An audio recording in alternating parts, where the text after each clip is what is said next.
العالمين والصلاة والسلام على سيد الأنبياء والمرسلين وعلى آله وأصحابه أجمعين أما بعد فأعوذ بالله من الشيطان الرجيم بسم الله الرحمن الرحيم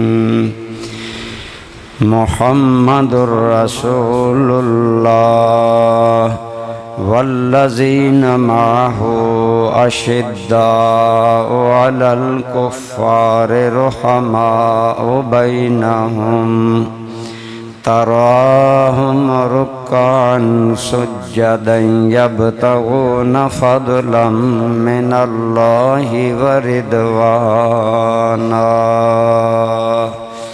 صدق الله مولانا العظيم صدق وبلغنا رسوله النبي الأمي الأمين الحبيب الكريم اللهم صل على محمد وعلى آل محمد كما صليت على إبراهيم وعلى آل إبراهيم إنك حميد مجيد اللهم بارك على محمد وعلى آل محمد كما باركت على إبراهيم وعلى آل إبراهيم إنك حميد مجيد حمد و صلاة کے بعد قابل احترام برادران اسلام، اس ماہ ذی الحج کی 18 تاریخ کو حضرت سیدنا عثمان غنی رضی اللہ تعالی عنہ کا یوم شہادت ہے۔ اس حوالہ سے میں آپ کے سامنے حضرت سیدنا عثمان غنی رضی اللہ تعالی عنہ کی سیرت اور اخلاق کی چند باتیں عرض کروں گا، کیونکہ یہ بات یاد رکھیں، ایک صورت ہے، ایک سیرت ہے، ایک خلق ہے، ایک خلق ہے۔ خلق ہماری صورت کو کہتے ہیں اور خلق ہماری سیرت کو کہتے ہیں۔ ہماری صورت بنانے میں ہمارا کوئی دخل نہیں، اللہ تعالیٰ نے جس بندے کا جو رنگ چاہا بنایا، جو نقش جس طرح چاہے بنائے، مجھے یا آپ کو کسی بندے کو اپنی خلق یعنی صورت کے تبدیل کرنے میں کوئی اختیار نہیں۔ یہ سب اللہ کی کاریگری ہے، اور ہر بندہ کسی کو بھدا یا ناکارہ یا اس طرح کے طعنے نہیں دینے چاہیے، کیونکہ کسی کی بھی صورت حقیقت میں اس بندے نے خود نہیں بنائی بلکہ اللہ نے بنائی ہے۔ جب اللہ نے کسی کا قد کاٹھ بنایا، رنگ بنایا، شکل و صورت بنائی، ہمیں اس پر اعتراض نہیں کرنا چاہیے۔ اگر کریں گے تو وہ اللہ کی تخلیق پر اعتراض آئے گا، اس لیے یہ بہت بڑا گناہ ہے۔ بعض لوگ دھیان نہیں دیتے اور ایسی باتیں کرتے ہیں، کسی کی صورت، شکل، تصویر پر اس کو طعنہ دینا، یہ بہت بڑا گناہ ہے۔ دوسری چیز ہے خلق۔ خلق کا معنی ہے سیرت، اخلاق، عادات، اطوار۔ یہ اللہ نے ہمارے سپرد کیے۔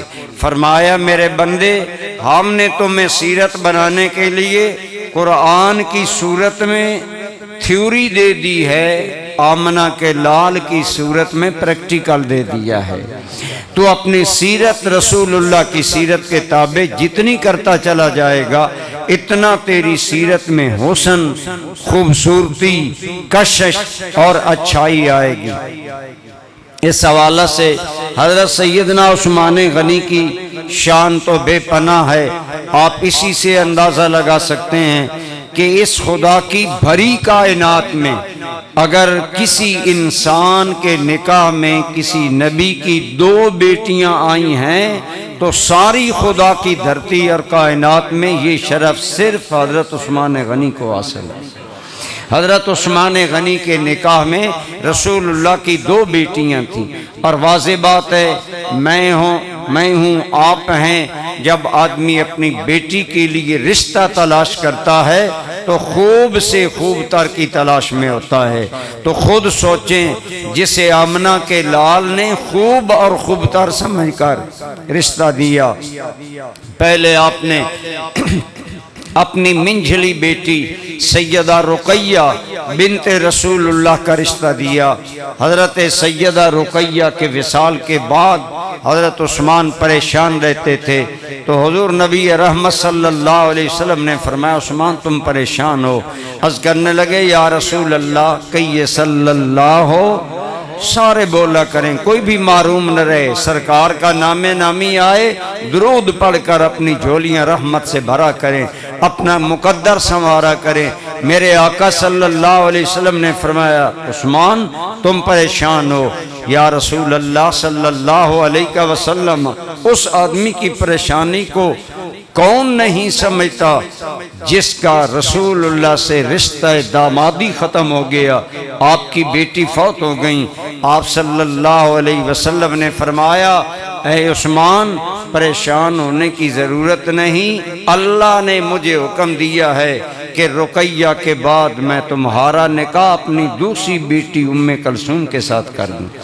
پھر سیدہ ام کلثوم کے ساتھ نکاح کیا، تو جسے رسول اللہ نے 2 مرتبہ داماد بنانے کے لیے چنا، وہ انسان کتنا خوب ہوگا، کتنا خوب تر ہوگا، بلکہ ان کی سیرت، اخلاق اور کردار بہت اعلیٰ تھا۔ حضرت سیدنا عثمان غنی رضی اللہ تعالی عنہ ظاہری صورت میں بھی بہت خوبصورت تھے اور سیرت میں بھی خوبصورت تھے۔ امام جلال الدین سیوطی نے لکھا ہے کہ جب حضرت سیدہ رقیہ کا نکاح حضرت عثمان غنی سے ہوا، عموماً ایسا ہوتا ہے ابھی پردے کا حکم تو تھا نہیں، جب شادی ہوتی ہے دولہا اور دلہن دونوں کو دیکھا جاتا ہے۔ امام سیوطی لکھتے ہیں جب حضرت عثمان غنی کا نکاح سیدہ رقیہ بنت رسول اللہ سے ہوا تو یہ دونوں انسان ظاہری صورت میں بھی اتنے حسین تھے کہ پورے مکہ میں کہا جاتا تھا کہ بھرے مکہ میں جیسا جوڑا خدا نے عثمان اور رقیہ کا ملایا ہے ایسا جوڑا اور کوئی نہیں۔ دونوں انتہا درجے کی ظاہری شکل و صورت کے مالک تھے۔ حضرت عثمان غنی رضی اللہ تعالیٰ عنہ انتہائی صورت میں بھی خوبصورت تھے، اور سیرت میں حضرت عثمان غنی کی عظمت دیکھیے۔ ایک دن عموماً ہے نا بیٹی گھر آئے بندہ بیٹی سے داماد کے حالات دریافت کرتا ہے۔ حدیث پاک میں آتا ہے حضرت سیدہ رقیہ نبی پاک صلی اللہ علیہ وسلم کے گھر آئیں تو اکیلی تھیں، حضور بھی اکیلے تھے۔ فرمایا رقیہ تیرا شوہر کیسا ہے، عثمان کیسا آدمی ہے؟ حضرت سیدہ رقیہ نے عرض کیا یا رسول اللہ بہت اچھے انسان ہیں اور ان کا میرے ساتھ سلوک بہت اچھا ہے۔ آگے سنیے رسول رحمت صلی اللہ علیہ وسلم نے اپنی صاحبزادی کو کیا فرمایا؟ فرمایا اے رقیہ عثمان کا خیال رکھا کرو، عثمان کا احترام کیا کرو، انہو من اشبہ اصحابی بی خلقا، میرے سارے صحابہ میں سے جس کی سیرت اور خلق مجھ محمد سے ملتا ہے وہ میرا عثمان ہے۔ نبی کریم صلی اللہ علیہ وسلم نے حضرت عثمان کی سیرت اور اخلاق کو کس انداز میں اپنی صاحبزادی کے سامنے پیش کیا؟ فرمایا اے رقیہ عثمان تیرا شوہر جو ہے وہ میرے صحابہ میں سے سب سے بڑھ کر اپنی سیرت اور اخلاق میں میرے ساتھ مشابہت رکھتا ہے۔ حضرت سیدنا عبداللہ ابن عمر رضی اللہ تعالی عنہما یہ حضرت عمر کے بڑے بیٹے ہیں اور بڑے صاحب بصیرت، اور یہ وہ انسان ہیں جنہیں جبریل امین نے کہا یا رسول اللہ عبداللہ بن عمر بڑا اچھا نوجوان ہے، آپ غور کریں نا، جسے اللہ کے ملائکہ ایک اچھا جوان کہیں، وہ خود کتنا اچھا جوان ہوگا۔ عبداللہ ابن عمر کہیے رضی اللہ تعالی عنہما، آپ بہت اچھے نیک زاہد متقی پارسا تھے۔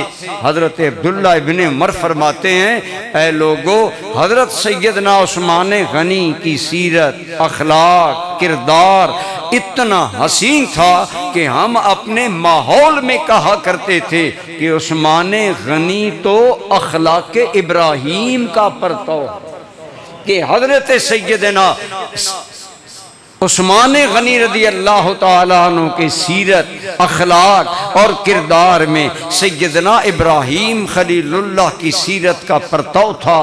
یہ بات صحابہ میں مشہور تھی، اس لیے حضرت سیدنا عثمان غنی رضی اللہ تعالیٰ عنہ، میں نے شروع میں عرض کیا نا، آپ کو اور مجھے اپنی صورت بنانے میں کوئی رب نے دخل نہیں دیا، لیکن سیرت بنانے میں دخل دیا۔ تو حضرت عثمان نے اپنی سیرت کو اتنا حسین بنایا کہ صحابہ کہتے ہیں ان کی سیرت سیدنا ابراہیم علیہ السلام کے علم کا مظہر تھی، دانش کا مظہر تھی، دور اندیشی کا مظہر تھی، سخاوت کا مظہر تھی۔ حضرت سیدنا ابراہیم علیہ السلام بڑے سخی تھے، آپ نے سنا ہوگا ابراہیم علیہ السلام اتنے سخی تھے کہ آپ اکیلے کھانا نہیں کھاتے تھے، کسی نہ کسی بندے کو کھانا ضرور کھلاتے تھے، اور اگر کوئی مہمان نہ آتا تو ابراہیم علیہ السلام کھانا نہیں کھاتے تھے، نکل جاتے، کوئی مہمان تلاش کر کے اس کو ساتھ کھانا کھلایا کرتے۔ ہمیں بھی حضور نبی رحمت صلی اللہ علیہ وسلم کی یہی تعلیمات ہیں۔ فرمایا من کانا یؤمن باللہ والیوم الآخر فلیکرم ضیفہ، جس بندے کا اللہ اور آخرت پر ایمان ہے اس بندے کو اپنے مہمان کی عزت کرنی چاہیے۔ اپنے مہمان کی عزت، رسپیکٹ، خدمت، اس کے ساتھ محبت، یہ انسان کی اعلیٰ ظرفی کی ہی دلیل نہیں بلکہ خدا کی بارگاہ میں محبوب ہونے کی بھی دلیل ہے۔ حضرت ابراہیم علیہ السلام، ایک دن آپ کو ایک بوڑھا آدمی ملا، اس کو کھانا کھلانے کے لیے جب پاس بٹھایا تو فرمایا تم کون ہو؟ اس نے کہا میں مجوسی ہوں۔ آپ نے فرمایا میرے کھانے کو ہاتھ نہ لگاؤ، تم آتش پرست ہو، بے ایمان ہو، آگ کی پوجا کرتے ہو، اللہ کے دشمن ہو۔ کھانے سے اٹھا دیا، لیکن یاد رکھیں عام لوگوں کے معاملات اور ہوتے ہیں، خاصوں کے معاملات اور ہوتے ہیں۔ آدم علیہ السلام صرف درخت کے قریب گئے تو 300 سال رونا پڑا۔ ہم تو ہر روز نافرمانیاں کرتے ہیں، ہمیں پتہ ہی نہیں ہوتا، کتنی نمازیں نہیں پڑھتے، کتنی بد اخلاقیاں، بد کرداریاں کرتے ہیں، ہمیں کوئی پتہ نہیں۔ لیکن آدم علیہ السلام کو کیوں 300 سال رونا پڑا؟ مولانا روم کہتے ہیں وجہ یہ ہے بدن کے عام حصے پر چوٹ لگے، ہو سکتا ہے درد بھی نہ ہو، لیکن آنکھ میں چھوٹا سا تنکا بھی پڑ جائے تو آنکھ آنسو بہاتی رہتی ہے۔ تیرے بدن کا نازک حصہ آنکھ اگر چھوٹا سا تنکا نہیں قبول کرتا تو آدم بھی وجود انسانیت کا اعلیٰ حصہ تھے۔ اس لیے اللہ نے صرف درخت کے قریب جانے کے نتیجے میں 300 سال تک آدم کو رلایا، پھر توبہ قبول فرمائی۔ عرض کر رہا تھا ابراہیم علیہ السلام نے کہا تم مجوسی ہو، میں تمہیں کھانا نہیں دیتا، جاؤ۔ تو خاصوں کی فوراً پھر پوچھ گچھ ہوتی ہے۔ اللہ تعالیٰ نے فرمایا ابراہیم تم بڑے مہمان نواز ہو اپنی ذات میں، یا اللہ میں تیری مہربانی سے مہمان نواز ہوں۔ فرمایا اپنے مہمانوں کو کھلاتا ہے، آج ہمارا مہمان آیا تو نہیں کھلایا۔ یا اللہ تیرا مہمان؟ فرمایا مجوسی بندہ تو میرا ہے نا، آتش پرست ہے تو اپنی جگہ، لیکن بندہ تو میرا ہے۔ اور اے ابراہیم کیا تمہیں نہیں پتا کہ کائنات میں کافر زیادہ ہیں، مومن کم ہیں، اور میں بلا امتیاز جیسے مومنوں کو رزق دیتا ہوں ایسے کافروں کو بھی عطا کر۔ اللہ اپنے پیاروں کو وسعت ظرفی کا درس دیتے ہیں۔ حضرت سیدنا ابراہیم علیہ السلام دوڑے، اس آدمی کو منت سماجت کی، پکڑ کر کھانا کھلایا۔ جب وہ سیر ہو کر کھا گیا نا، اس نے کہا ابراہیم پہلے کھانے سے اٹھا دیا، اب منتیں کر کے لائے۔ فرمایا تیرے روٹھ جانے سے میرا رب روٹھ گیا تھا، تیرے آنے سے میرا رب راضی ہویا۔ وہ کیسے؟ رب نے کہا میں اس کو بچپن سے رزق دے رہا ہوں، تو ایک دن نہیں اس کو رزق دے رہا۔ تو مجوسی نے کہا ابراہیم اگر میرا خدا اتنا لاجپال ہے کہ وہ میرا اتنا خیال رکھتا ہے تو میں کیوں نافرمان بنوں؟ مجھے پڑھاؤ لا الہ الا اللہ ابراہیم خلیل اللہ۔ وہ بے ایمان کلمہ پڑھ کے مسلمان ہو گیا۔ یہ اللہ کا انداز اپنے بندوں کی تربیت کا ہوتا ہے۔ حضرت سیدنا عثمان غنی کی میں بات کر رہا تھا۔ حضرت عثمان غنی کی سیرت، اخلاق، کردار، علم اور بردباری اس سے حضرت ابراہیم علیہ السلام کی سیرت ٹپکتی تھی۔ اور خود سرکار نے فرمایا اے رقیہ میرے صحابہ میں سے سب سے زیادہ میرے خلق کی مشابہت رکھنے والا میرا عثمان ہے۔ اسی لیے حضرت عثمان غنی رضی اللہ تعالی عنہ کے شرم و حیا کی زبان نبوت سے تعریفیں کی۔ یاد رکھیں حیا الحیاء من الایمان، حیا ایمان کا بہت بڑا حصہ ہے۔ حیا ہم سمجھتے ہیں بے حیائی کے مقام پر آنکھیں بند کر لینا ہی حیا ہے، نہیں۔ حیا کی صفت کے اندر بہت ساری اعلیٰ صورتیں۔ حیا کے اندر فراخ چشمی ہے، حیا کے اندر درگزر ہے، حیا کے اندر اپنا حق بعض اوقات نہ لیتے ہوئے نہ بولنا بھی حیا ہے۔ بہت ساری حیا میں اعلیٰ صفات ہیں۔ تو برادران اسلام حضرت عثمان غنی حیا میں اتنے کامل تھے، اسی لیے آپ کو کہا جاتا ہے کامل الحیاء والایمان۔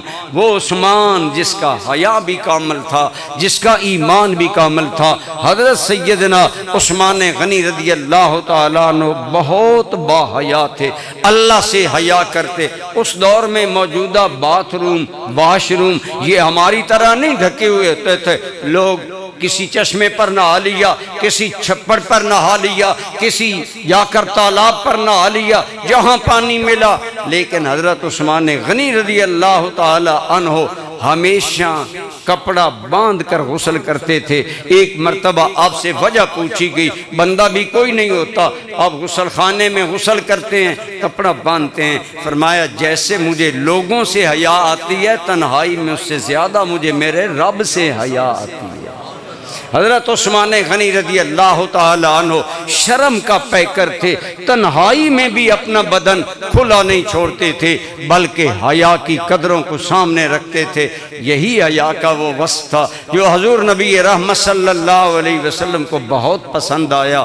تو میرے اور آپ کے کریم آقا ایک دن حضرت عائشہ صدیقہ فرماتی ہیں حضور عالم بے تکلفی میں بیٹھے ہوئے ہیں اور حضور کی ٹانگیں پھیلی ہوئی ہیں۔ جب ٹانگیں پھیلتی ہیں تو تہ بند یا شلوار پنڈلی تک آ جاتی ہے۔ فرماتے ہیں حضور اسی کیفیت میں بیٹھے ہیں، بارگاہ میں سیدنا صدیق اکبر آئے، حضور اسی طرح بیٹھے رہے، حضرت عمر آئے، حضور اسی طرح بیٹھے رہے۔ تھوڑی دیر کے بعد حضرت عثمان آئے، حضور نے اپنی ٹانگیں سمیٹ لی اور اپنے کپڑے کو درست کر لیا۔ بعد میں آپ سے پوچھا گیا یا رسول اللہ عثمان آئے ہیں تو آپ نے اپنے کپڑے سمیٹ لیے ہیں، پہلے آپ عالم بے تکلفی میں تھے۔ آپ نے فرمایا الا استحیی من رجل تستحیی منہ الملائکہ، لوگو کیا میں اس عثمان سے حیا نہ کروں جس میرے عثمان سے خدا کے نوری ملائکہ بھی حیا کرتے ہیں؟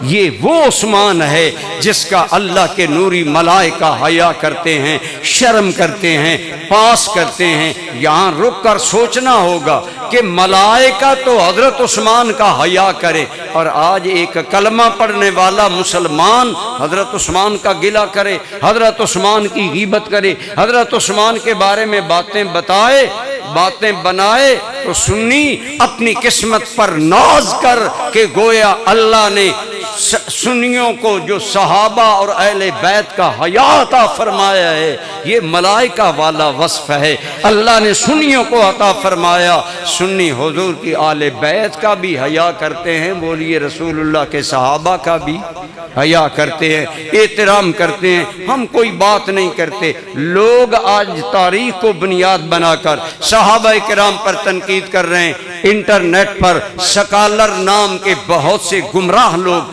گمراہی پھیلا کر صحابہ کرام کے بارے میں بعض باتیں پھیلا رہے ہیں، لیکن اپنا یقین ایمان مضبوط رکھیے۔ جن کے حیا کی تعریفیں آمنہ کا لال کرے، سنی کیوں نہ کرے، ہم کیوں نہ کریں۔ حضرت سیدنا عثمان غنی رضی اللہ تعالی عنہ، آپ جانتے ہیں حضرت عثمان مالدار تھے۔ جب دولت آتی ہے نا، بندے کے اندر نخرہ، تکبر، بناوٹ اور بڑائی آ جاتی ہے، میں بڑا امیر ہوں، میرے جیسا کون ہے۔ لیکن دولت کی کثرت نے بھی حضرت عثمان غنی کے اخلاق اور سیرت میں کوئی تبدیلی نہیں کی، بلکہ اتنا بڑا امیر انسان جو مکہ بھر میں حضرت صدیق اکبر کے بعد غنی کے نام سے مشہور تھا کہ آپ مالدار تھے۔ اتنی امارت کے باوجود آپ اپنی ذاتی زندگی میں بڑی سادگی رکھتے تھے۔ صحابہ کرام فرماتے ہیں ہم نے حضرت امیر المومنین عثمان غنی کو حکومت کے دور میں کئی مرتبہ مسجد نبوی میں نماز پڑھتے آتے دیکھا، تو حال یہ تھا کہ آپ نے چند درہموں کی ایک لنگی سی باندھی ہوتی تھی اور بالکل عام سا کپڑا پہنا ہوتا تھا۔ یعنی حضرت عثمان غنی کی طبیعت میں عاجزی، انکساری اور یہ چیزیں اللہ نے کوٹ کوٹ کر بھری تھیں۔ آپ اتنے امیر تھے کہ عموماً آپ ہر جمعے کو ایک غلام آزاد کرتے تھے۔ ایک غلام آزاد کرنا مثلاً آج اگر اللہ کا فضل ہے، آج تو انسان نہیں بکتے، لیکن اگر انسان بیچا جائے لاکھوں روپے قیمت پڑے، آج ایک اچھی بھینس کی قیمت 5 لاکھ ہے، ایک اچھے اونٹ کی قیمت 10-12 لاکھ ہے، تو انسان کی آپ ہر جمعے غلام آزاد کیا کرتے تھے اور فرمایا کرتے تھے میں اس امید پر ایسا کرتا ہوں کہ میرے آقا صلی اللہ علیہ وسلم نے فرمایا جو آدمی خدا کے لیے کسی غلام کی گردن کو آزاد کرے گا، اللہ اس بندے کی گردن کو جہنم کی آگ سے آزاد کرے گا۔ اور حضرت عثمان غنی رضی اللہ تعالیٰ عنہ جس روز شہید ہوئے، اس ایک روز میں حضرت عثمان غنی نے 20 غلام آزاد کیے۔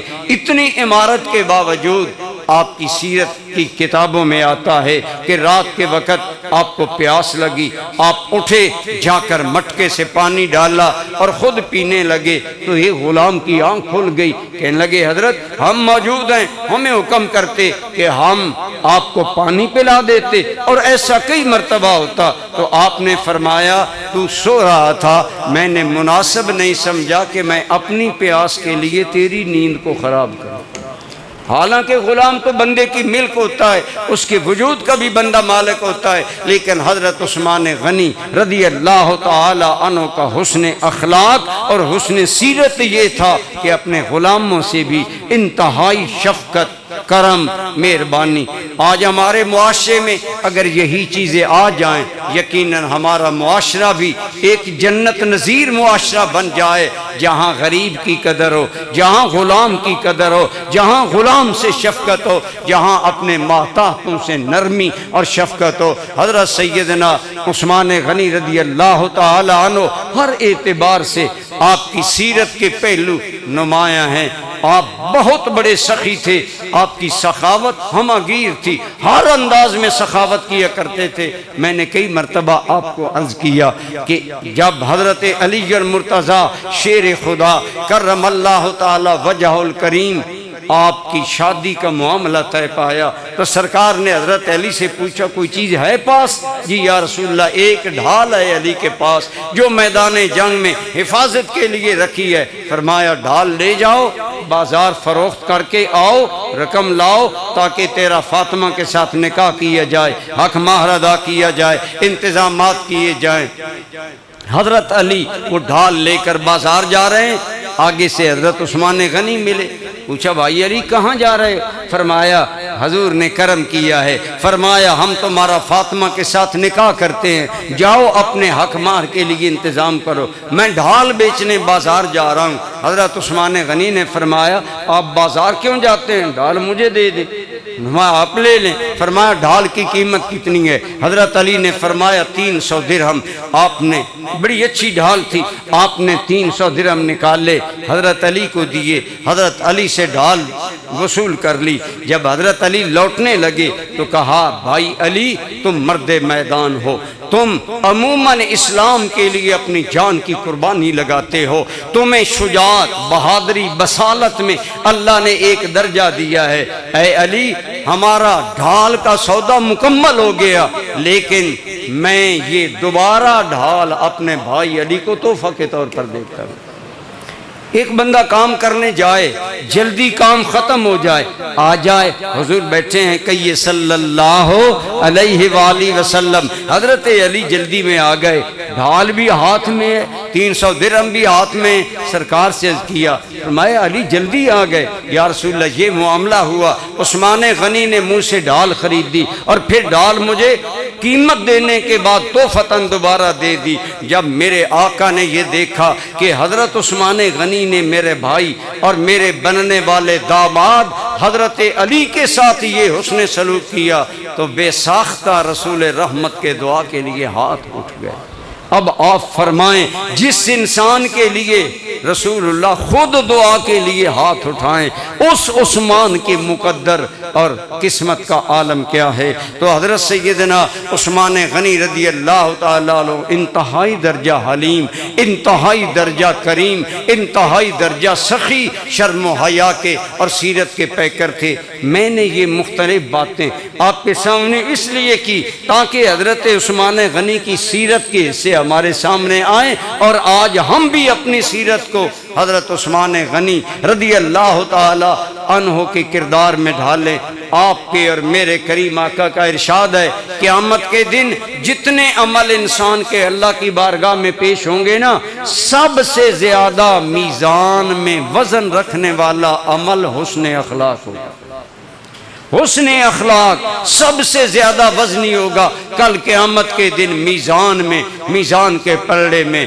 تو اس حوالہ سے فرمایا جس کا اخلاق اعلیٰ ہوگا اس کا قیامت کے دن درجہ بھی اعلیٰ ہوگا۔ شاید اسی مناسبت میں حضور کا ایک ارشاد ہے، آپ فرماتے ہیں قیامت میں جب ہر نبی داخل ہونے لگے گا نا، پہلے اللہ نبیوں کو جنت میں داخل کرے گا، اور جب سب سے پہلے فرمایا جنت میں جاؤں گا، اور فرمایا ہر نبی کے ساتھ اس نبی کی پروٹوکول اور عزت کے لیے اللہ ایک رفیق خاص ساتھ بھیجے گا جنت میں۔ فرمایا لکل نبی رفیق فی الجنہ ورفیقی فی الجنت عثمان بن عفان۔